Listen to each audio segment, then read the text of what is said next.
This is Tori. She's cute, right? Well, just to be perfectly clear, my goal is to get a date with Tori. Well, she works at the Humane Society, and what is the best way to get a date with a girl who works with animals? If you said spend weeks planning and building a grand gesture that she'll be forced to participate in, therefore demonstrating my value as a compassionate man, you've seen my videos before. So here is the grand gesture that I've come up with. I am going to build a large dining table and auction it off, giving 100% of the proceeds to the Humane Society. And just to be clear, when I say 100%, I mean everything that this sells for will go to them. I will not take anything off the top to recoup for shipping or materials or anything like that. So if nothing else, I'm gonna do a little bit of good for the animals. Now, if by chance along the way I need to correspond with Tori because she works at the Humane Society and she might have a good idea what type of table design or features could generate the most money in a sale for the Humane Society, then that is just an ancillary benefit that is just for the animals. And maybe me, if all goes well. Now, I think this slab might be a bit of overkill, but as you can see, I am up at my wood supplier Gobi Walnut with a template to choose a slab, and I did talk to Aaron, the owner, and explain the entire situation to him. And by entire situation, I mean the fact that I'm building a table, donating all the proceeds to the Humane Society and not really anything else. Anyway, he volunteered to donate the slab for this build. So this maple slab is 10 feet long and costs $2,700, or at least that's the retail value of it. And I think this will be an outstanding starting point for this project, and big thanks to Aaron and Gobi Walnut for donating this. In my experience, I have noticed people spend way too much time focusing on the wrong parts of a build. That template I made, for example, that took me about 30 seconds to make, and I have seen people spend 30 minutes to an hour building a reusable template that's perfectly square, and I gotta say, do not waste that much time building a template. God damn it. But maybe spend a little bit more time than I did here. Everybody who likes these types of tables has a different opinion on what makes the best layout, and while there are no true, quote, right answers, I do believe there are some objectively wrong answers, and one wrong way to build these tables is to include a straight portion in that river section. So if you can avoid any straight cuts in the epoxy section, your table at least won't be wrong.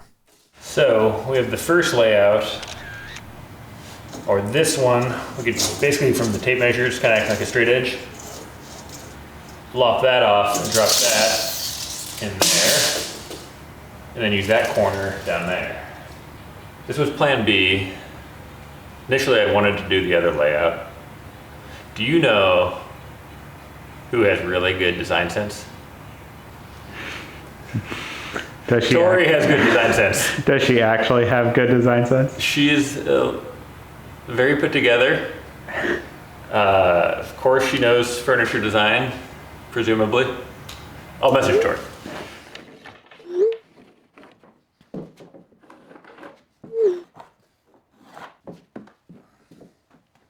I got some excellent feedback from Tori there, so big thanks to her for that. And some of the older viewers out there, or at least millennial and older, might recognize what I'm doing as the Costanza approach, where you kind of work your way in like a commercial jingle. But let's try to stay focused here. And now I am cutting this out with a jigsaw. And if you're wondering why I'm not using a circular saw, it's because I need to maintain that full length. And if I used a circular saw, I'd kind of have to cut all the way through it. So using the Mafel jigsaw to cut out my square, and now I have that full length that I can use as kind of the accent piece.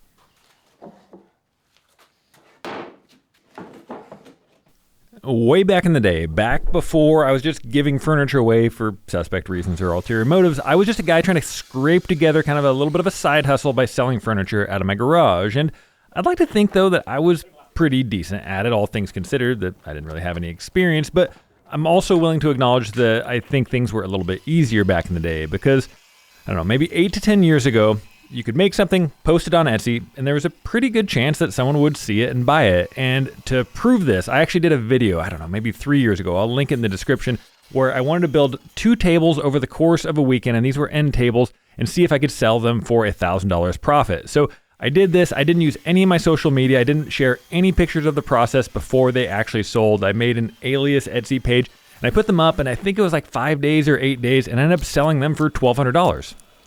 Unfortunately, as a lot of you makers out there know, things are a lot different now. Etsy's basically become a dumping ground for scammers and people just selling Temu garbage and pretending that it's handmade. And also, do not get me started on the photos they use on Etsy, because there is more AI used on an Etsy page than your uncle's Facebook feed. And what is sad is how many people actually fall for it and pay thousands of dollars for something that not only doesn't exist, but cannot exist. This reminds me of Total Recall. Do you get the reference? I do get the reference. You do? Yeah. Okay.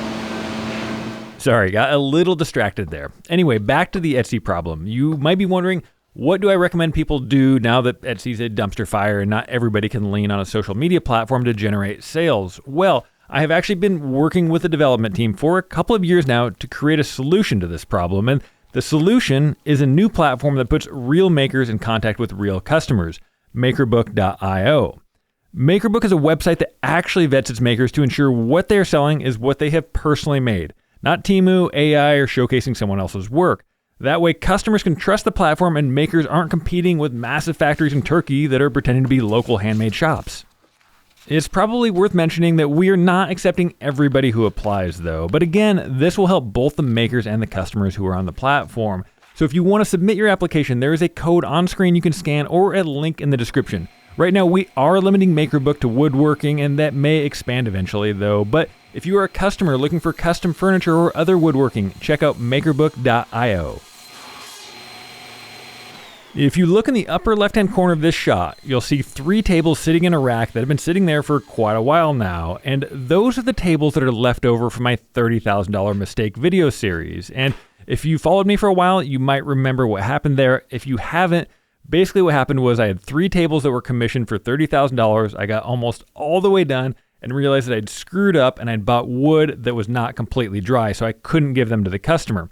Anyway, those tables are now dry and perfectly acceptable to use, but I need something to do with them because I felt a little weird selling them to a customer like I normally would since they were technically originally defective, so they just sat there. However, Scott came to me with an idea.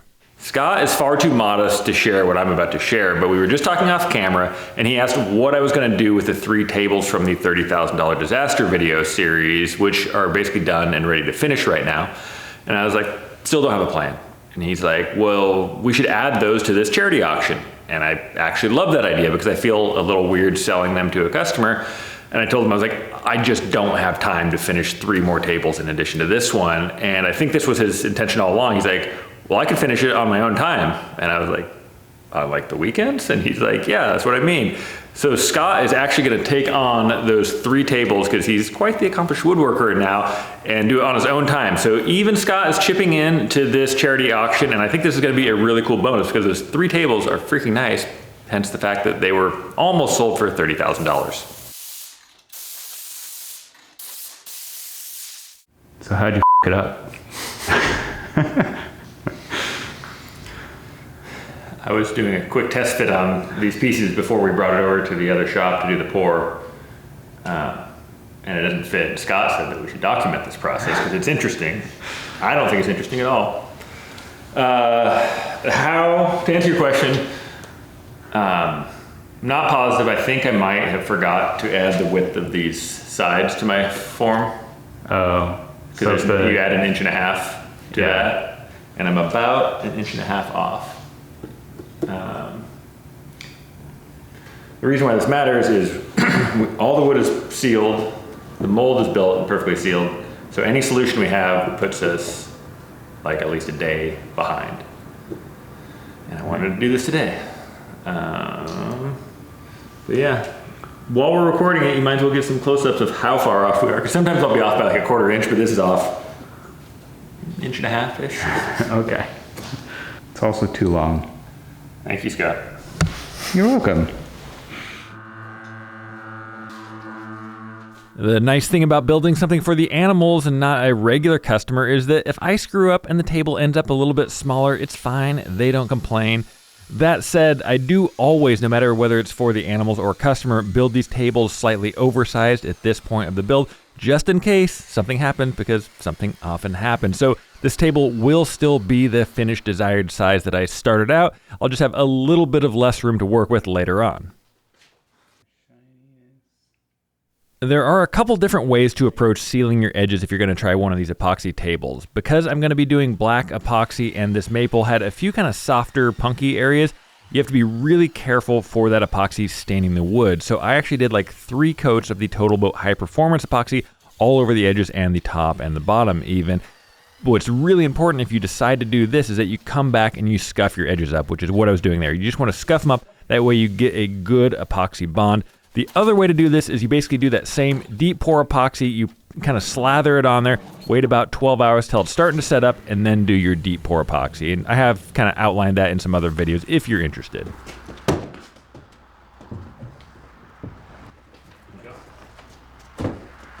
Another critical tip, if you're gonna build one of these tables, is clamp these pieces down. Do not use weight. I've tried weight, it always seems to float. Those are just 2x4s wrapped in packing tape so they come off and don't stick to the epoxy.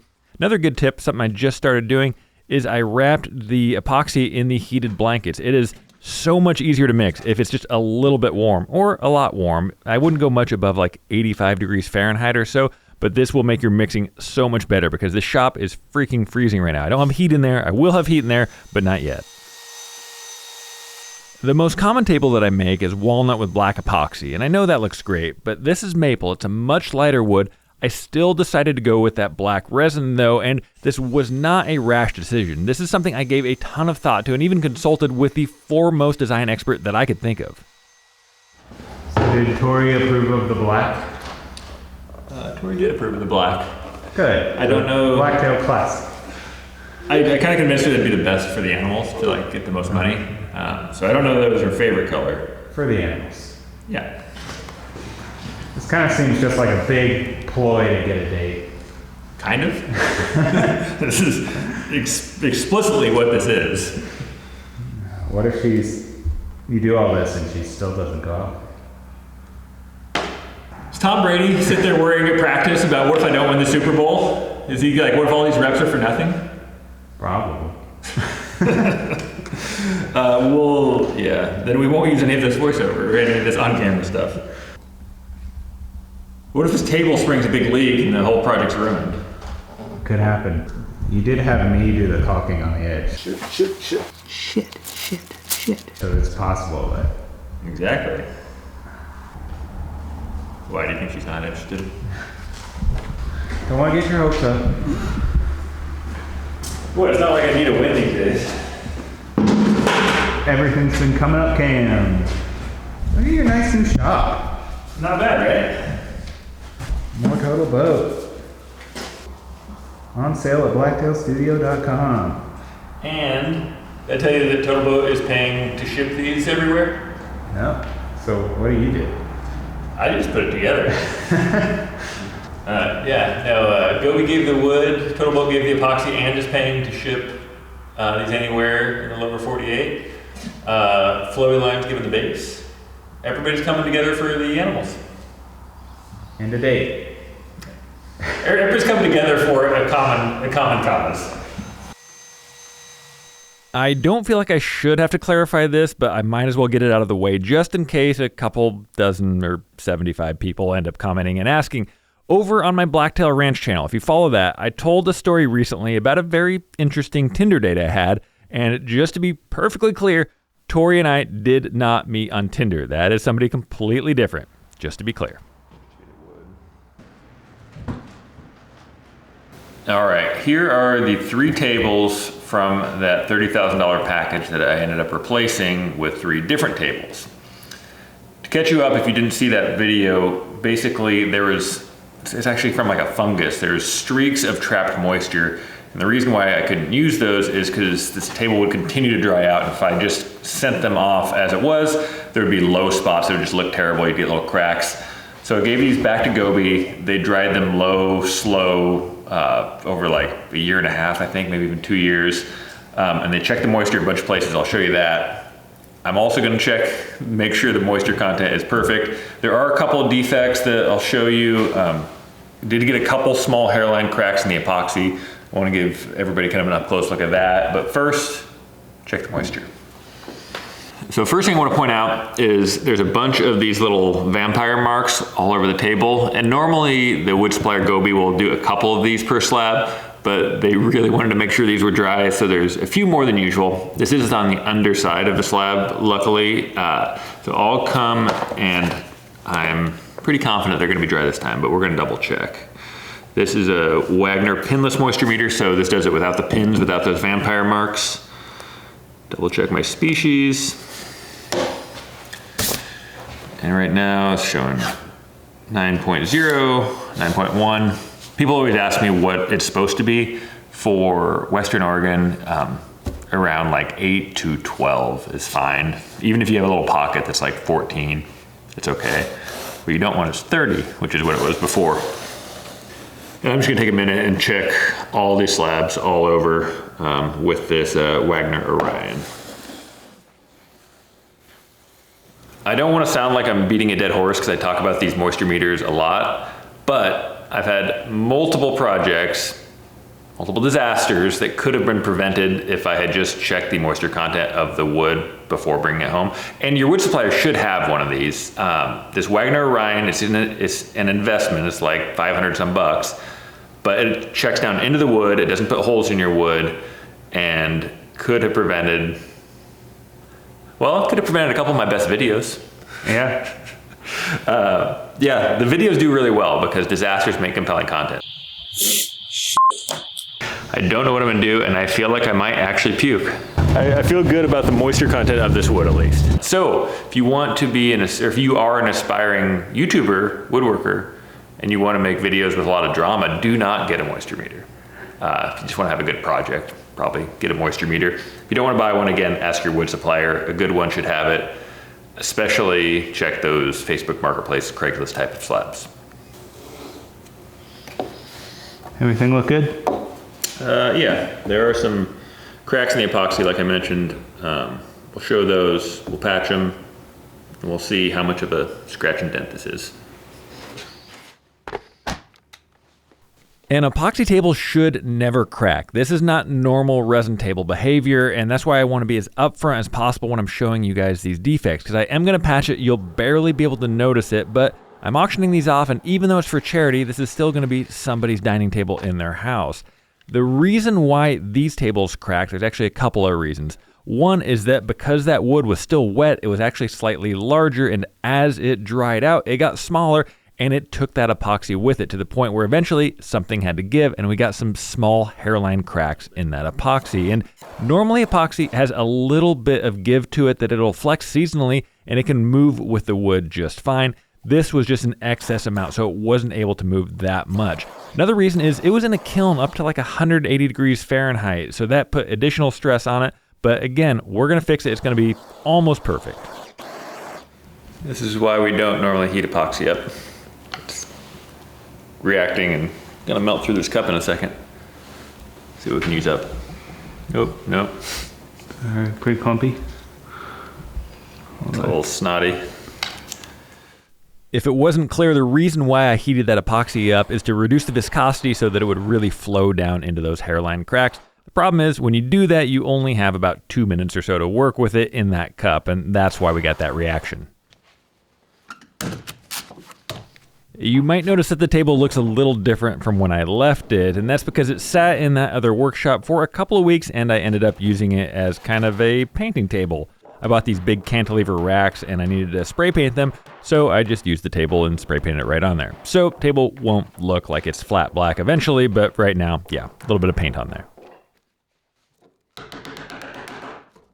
One thing I didn't show prior to the epoxy pour is that I added mold release to the melamine, and this is a hypercritical step. Sometimes I've heard people say the melamine will release on its own. I have not found that to be the case, so make sure you add mold release. In fact, the reason I'm doing this sanding right here is because that mold release kind of sticks to the epoxy in a way and makes it really hard to feed it through that planer wide belt sander that I'm about to take it to. So I scuff it up, and that way it slides through that planer a lot easier. I am just about to start construction on my new big shop over on the farm property. The shop that I've showed you in this video is one I'm referring to as the mini shop. The big shop's gonna be about 7,000 square feet, still not massive, but a lot bigger than this 1,200 square feet that I'm in currently. And what I'm so freaking excited about is eventually, hopefully, I will get my own planer wide belt sander like this machine you see here, because right now, this is like a half a day adventure for us to pack up, drive into Portland, go through all this, and I can't freaking tell you how excited I would be to be able to do this in minutes instead of hours. So eventually, after that shop is built, someday, if I can afford it, I'm definitely getting one of these machines. Probably. This maple dining table is obviously a brand new table, so this one surfaced like normal. The desk and the console table, though, they had been previously surfaced all the way flat. I still decided it was a good idea to run them through just to make sure everything was perfectly square. I'm even going to cut the edges again just to make sure we didn't have any deflection because they sat there for a couple of years. The big dining table, though, we never completely surfaced that originally when I was building this project or building that $30,000 mistake project. So this one took several passes, and you'll see how much opened up inside that table. It was actually a little bit depressing. The reason why all of these cracks being exposed was a little depressing is because experience has taught me this just added like 2 or 3 days to the project. Not that I'm going to be doing 12-hour days working on nothing but these cracks, but I'm going to come through, do the first pour, and no matter what I do, it's going to just keep drinking it up, and I'm going to have to come back the next day, do another pour, probably about 2 to 3 per day for 2 or 3 days until all of that epoxy is kind of soaked down into those cracks. And the good news, though, is these should add a ton of character and actually make this slab look really interesting in the end. Just got to get through the tough part. Something else that I thought of, but not right away, is that you need to be very careful when you're doing a bunch of these little spot touch-ups with epoxy. Even if you're not adding dye to it, just the clear epoxy can really alter the look of a table. So I decided just to coat all these tables with epoxy, and I'll try to elaborate on why here. What's the goal with this?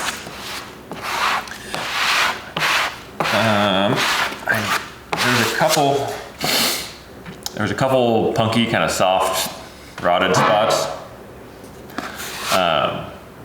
So I put a little bit of epoxy on there to just kind of like solidify it, make that a bit harder. Then I kind of smoothed it out just to blend it in, and I noticed where I'd already put epoxy around here, it was a lot darker, which made me worry that everywhere we touched up epoxy, we'd have these dark rings on this light maple. So I decided to add epoxy to everything.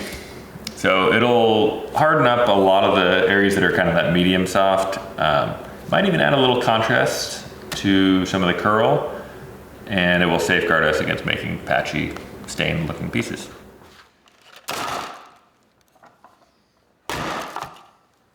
The best tool for removing these epoxy touch-ups is the carbide scraper, but it is probably the least enjoyable tool to use because it lets out this blood-curdling screech every pass that you make. So I asked Scott if he could replace that screech with just like a bird sound, but keep it sounding pretty natural.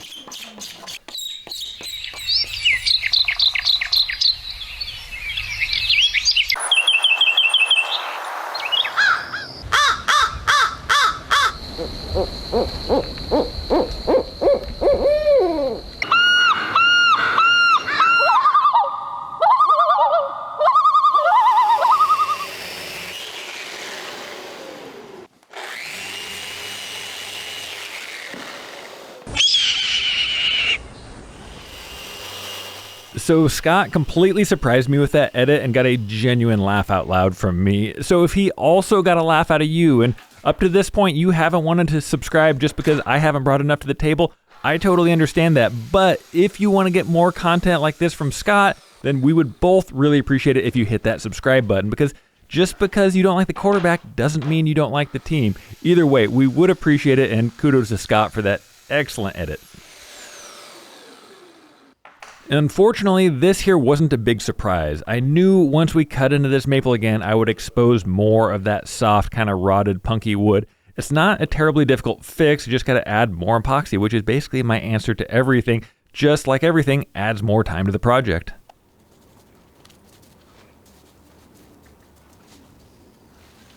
I mentioned earlier that both the desk and the console table had previously been almost completely finished, which is why you see things like that edge profile there.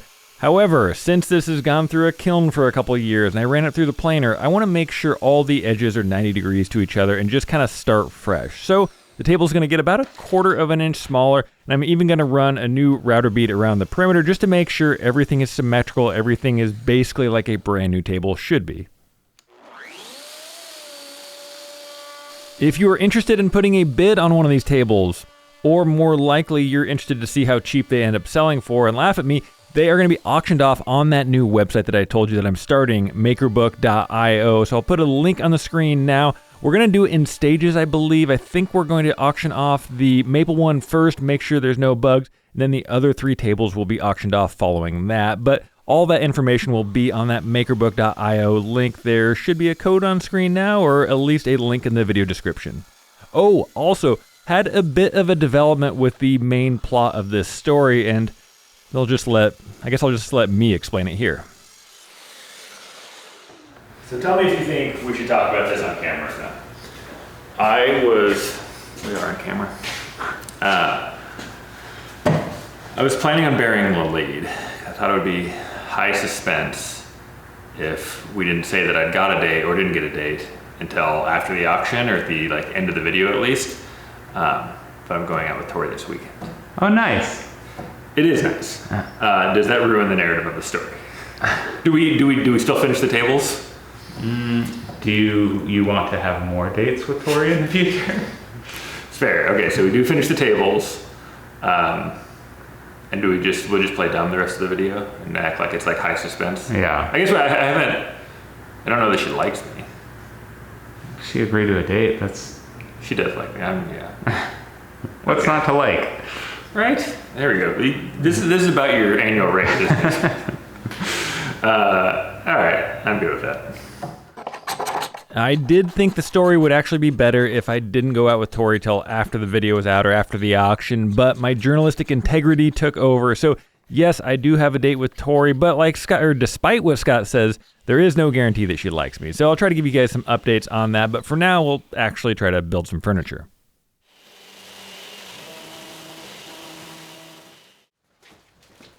The legs and table bases that I'm putting on all 4 tables are coming from Flowy Line Design. They're a company I have used a ton in the past. If you've seen me put a metal table base on one of my tables before, there's a good chance it came from Flowy Line. I've even used this exact table base on a customer's table maybe 3 or 4 years ago. It's extremely stable, and it's just kind of a clean, modern alternative to the spider table base that I use quite a bit.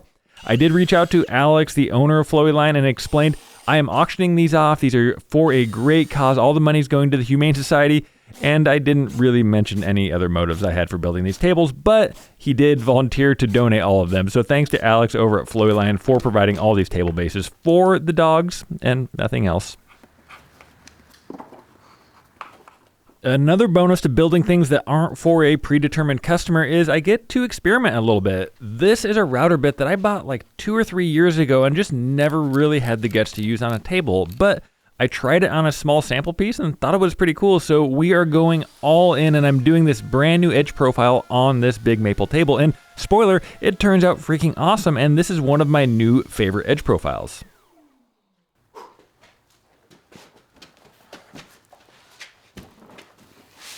All right, got this flipped over, and somewhere along the lines it got dented pretty good. We've done this fix once before. I think we just get it wet, towel over it, iron. I think so. Might have to watch the old video. We'll look at some videos on this, but the gist of it is if you iron this after it's wet, it'll pop that dent back out. So I'm hoping that we can do that.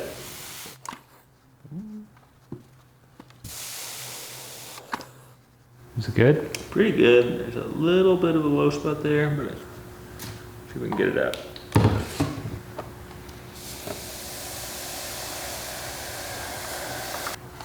Pretty good. I think it'll sand out anyway.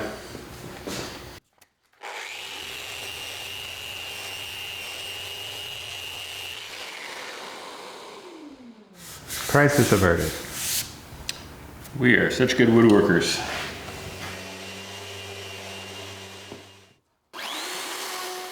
I'm finishing off this edge profile with a 1/4 inch roundover on top, and I actually think this is just about perfect. I can't believe how happy I am with how this turned out. I thought it'd be okay, but again, this is one of my favorite edge profiles that I've ever done, and I'll do my best to link that other router bit in the video description just in case you want to mimic anything you've seen here.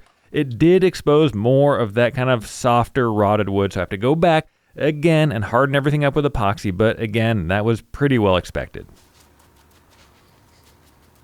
All right, I got a plan because we got a lot of tables. I I like how this edge profile turned out. I think we should finish this one, totally finished, and get it the hell out of here to give us a little bit of room. I think that makes sense. To work on the other ones. So there's really just sanding and finishing left on this one. Plan? I think that sounds good. How much sanding do you want to show? On all of them or this one? I guess on all. We got 4 tables to show sanding on. Sanding sucks and nobody likes to watch it. What is the minimum amount of sanding we can show to acknowledge that we did it? If there are any young aspiring woodworking YouTubers out there that are trying to figure out how they can edit 3 hours of sanding into a video, that was an absolute masterclass by Scott. So again, kudos to him for the excellent edit. The finish that I'm applying here, this is the usual vesting LED oil that I apply to almost all my tables. It's a hard wax oil, but it cures instantly under UV light. It is basically like woodworking in the year 3000. I cannot get enough of these UV finishes.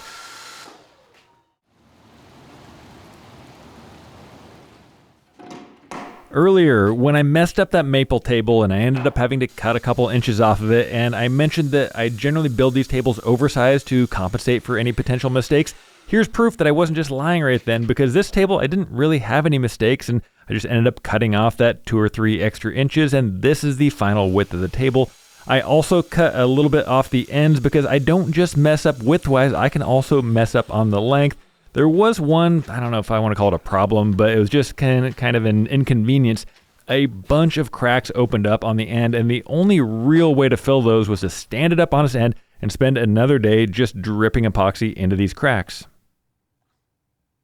One of the things that I've learned doing this over a few years is that there are apparently some parallels between running a successful woodworking business and a successful drug empire, at least according to the words of Kaiser Sose, because to be successful, you do not need guns or money or even numbers or even tools, I guess would be a better one for this example. What you need is the will to do what the other guy won't. And that is what I'm doing here. This is a very time-consuming process, but most people won't do this. And if you have that will, it might be enough just to set yourself apart and actually have that successful woodworking business or drug empire. I can't tell you how many times I've stood in front of this camera and had to acknowledge some huge mistake I made that made the project infinitely harder. This is not one of those times because I haven't been working on this table. So, Scott, would you like to have a conversation with them? Yeah. I think... Here, I'll man the camera. Okay. So, I think you can see it on camera. Right here, I went a little heavy on my sanding, and so the edge of the table's got a little bit of a dip. How come? You gotta make excuses though, Scott. If you're gonna do this, I'll gladly make it. You don't just package it with an acknowledgement. Cam bought really bad wood and did a really bad job filling this spot right here, so I had to keep filling it over and over and over again, and then keep sanding it over and over again. So what was bad about it? What was bad about it? Yeah. Like why'd you have to keep filling it? My theory is because we used the thicker epoxy, it didn't get down into all the holes. And so when we scraped it off and sanded it, there was a bunch of gaps, and then we had to fill it, and then there were still gaps. And so anyway, back to who really messed it up. So what's the fix? Probably just nip off that much and do it all over again. Okay. That was a really good example of why we use the scraper instead of the sander, because I think what Scott was doing there is he was using that sander to remove material, and the scraper is great at removing just the material we want. Anything that's sticking up a little proud, that scraper will scrape it down flush and not really touch the wood, whereas if you use that sander, it's taking everything down with it. So the sander is just really for fine abrading, not material removal, and trust me, this is a lesson I have learned the hard way. I've learned it on the tops of tables where you actually sand down like 1/8 or 1/4 inch into the table with a sander and basically ruin the project altogether. So this really wasn't that bad. Speaking of proper technique, this was actually not premeditated at all. As I'm going through this voiceover, this just lined up perfectly. But yeah, this is a better way to get that epoxy down flush without having to use the sander. So got it scraped down, did a light sanding just to make sure it was all smooth. Then I could start going through with my router. And this one, I'm not doing that same edge profile that I did on the maple table. This is going to be a 22-degree chamfer just to really give it a different look. And this table is a little bit thinner, so I think this will be a better edge profile. Did you have your date? Did have my date. How'd it go? It actually went really good. Oh, good. What'd you do? They don't want to hear all the what we do details. But no, it was good. Did you at least lock in a second date? I locked in a second date. Nice.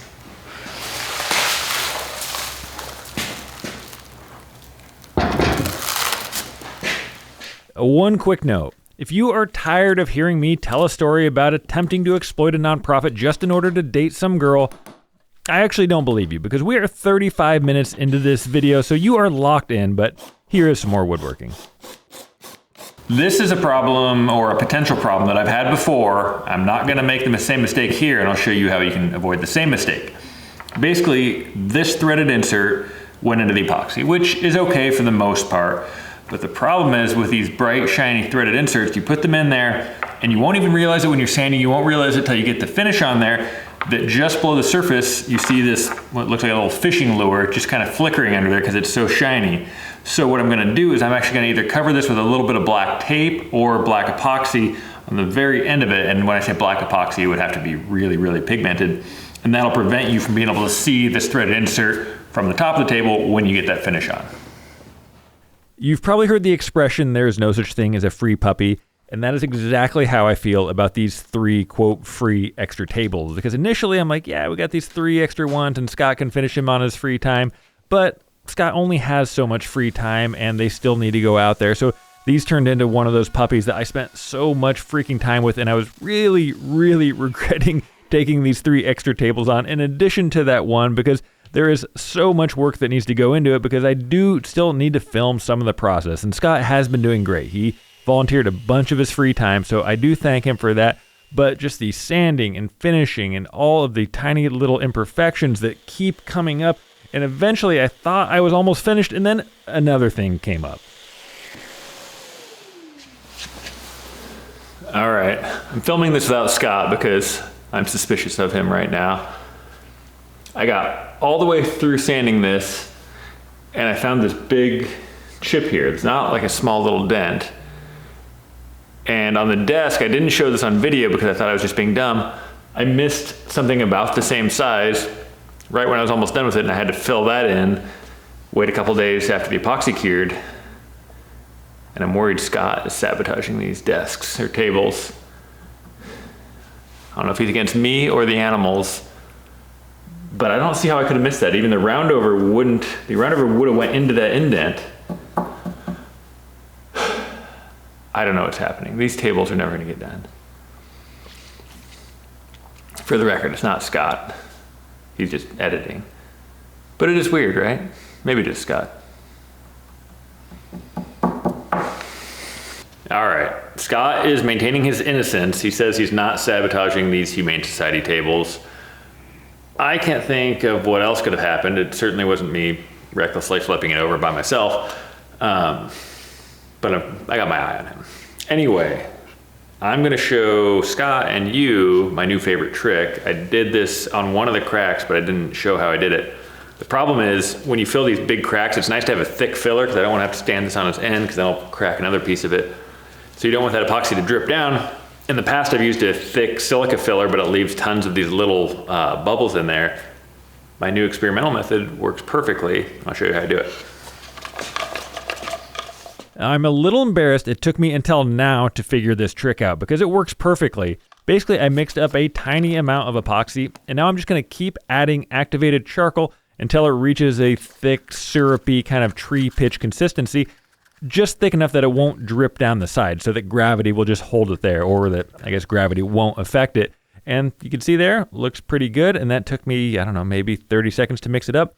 And now I need to cover about, I don't know, just over 1/8 of an inch of this, and like I said, it won't drip down. And the great thing about this is there are no microbubbles. I don't know why this activated charcoal works so well with it, but this is a perfect patch for those thicker holes. You can see I'm being extra cautious and not using a sander, only the rasp. Okay, god damn it. Okay, well, I'm using a sander there to sand it, but I was using the rasp to remove the majority of it. The sander just matching the grit of the rest of the table. Little bit of hand sanding on the edge there, but the whole thing took me maybe 5 minutes or so once that epoxy was cured, which that did take me, 24 hours for that epoxy to cure. Anyway, finally ready for the finish of these 3 tables. Recently, I have started a campaign to educate people to stop using traditional wood cleaners, because if you are unaware, traditional wood cleaners are absolutely terrible for your furniture, and if you don't know why. In a nutshell, basically they are full of solvents and waxes. The solvents eat away at your existing finish, while the waxes actually make it look a little bit better. Initially anyway, but what happens over time is those waxes build up and eventually ruin your furniture altogether. It's kind of like meth. At first it feels great, but after a little while your teeth fall out and you lose your insurance sales job, and now you're spinning a sign outside a car audio shop. Traditional wood cleaners are the meth of woodworking. To be clear, I mean that in a bad way. So, what is the alternative to woodworking meth? Well, I'm glad you asked, because I recently launched N0, a wood cleaner that contains no damaging solvents and no harmful VOCs. It is a probiotic cleaner that cleans any spill, whether it's oil, wine, or just dust, and will not damage your wood finish at all. Also, according to every female that has used it, said it smells better than any cleaner they have ever used. So, use it for the scent, the cleaning power, or just because you respect wood. All right, I got the 4 tables moved over to the new shop, and here is how they look. I did give 2 coats of N3 Nano to each one of these tables. They are really freaking nice. The maple one especially is absolutely beautiful. There are a couple of tiny defects. I do want to show you guys those hairline cracks that we filled. They aren't cracks still, but you can still see where they were. So I'll try to show you shots of those the best we can anyway. The big walnut dining table, I think that one's my favorite. Even with a couple of those hairline cracks, I think I like it even more than the maple one, though. These are going to be up for auction on MakerBook.io. The link is in the description. There's a code on screen. If you want to follow along, like I said, everything will be going to the Humane Society. I am not keeping a penny from this. I feel great about accomplishing the goal that I set out to achieve when I started this video, and I'd like to think that I built some beautiful tables. We're going to raise a good amount of money for a great cause, but that wasn't the goal.